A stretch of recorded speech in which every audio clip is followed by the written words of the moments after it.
Shavua Tov, everyone. Welcome to video number 45 in our TillesTells WhatsApp group. I translated and adapted this story from Reshima Devorim, it's volume 4, and I posted it on the Ascent website and sent it to my email story group 23 years ago. Subsequently, I included it in my third book, By the Light of the Full Moon. I titled it The Prayer Business. The Maggid of Mezritch, Rabbi DovBer, was the successor to the Baal Shem Tov. Most of the succeeding generations of Hasidic Rebbes and dynasties were from either his direct disciples, such as Chabad, Chernobyl, and Karlin, or from the disciples of his disciples, such as Gur and Sanz and Belz, or from his direct descendants, Rizhin and subsequently Sadigor, Chotkov, etc. He passed away on Yud Tes Kislev in 5533, which is 1772. Now, the Maggid was known to pray at great length. Sometimes his prayers even took hours. And there lived in Mezritch a man who also studied Kabbalah, and who also conducted his prayers according to the Kavanos, the special mystical intentions of the Holy Ari of Svat, Rabbi Yitzhak Laurier. But his prayers did not take so long, and he couldn't understand why the Maggid prayed at such great length. After all, they're both using the same system. Now, this man was indeed a genuine Torah scholar and learned Kabbalah, and he also happened to be quite wealthy.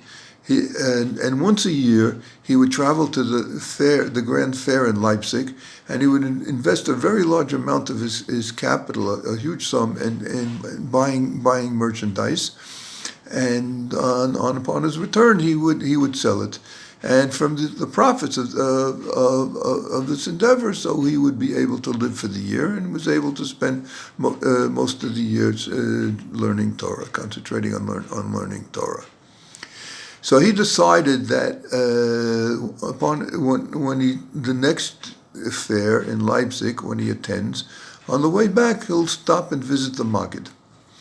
So, maybe it's the way there, I'm not sure. So this he did. And he witnessed for himself the extensive, lengthy prayers of the Maggid.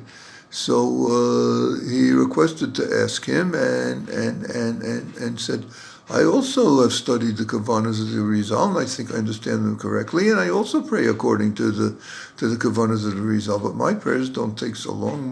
Your prayers take so extraordinarily long. Well, the Maggid did not answer him directly. Instead, he inquired about how he makes his living.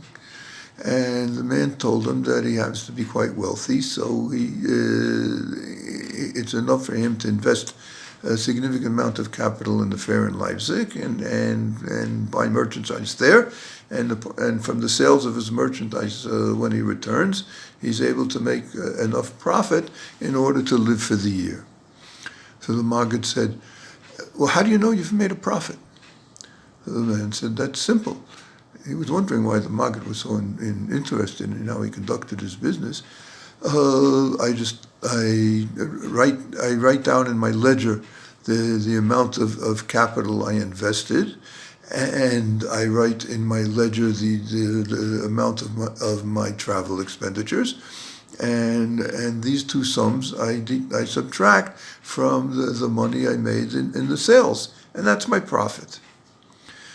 So the Maggid said to him something quite strange. He said to him, so why don't you just each year write in your ledger the debits and the credits, and then you'll know what your profit is, and you won't have to bother yourself traveling to Leipzig. The man laughed. He said, come on, that's ridiculous. You think that from writing numbers down in a ledger you can derive a profit? No, you have to go there to Leipzig. You have to buy and you have to sell for there to be a profit that's real and not theoretical. So, so the Maggid said to him, well, really the same way with prayer and the kavanot. The kavanot are like merchandise. He explained.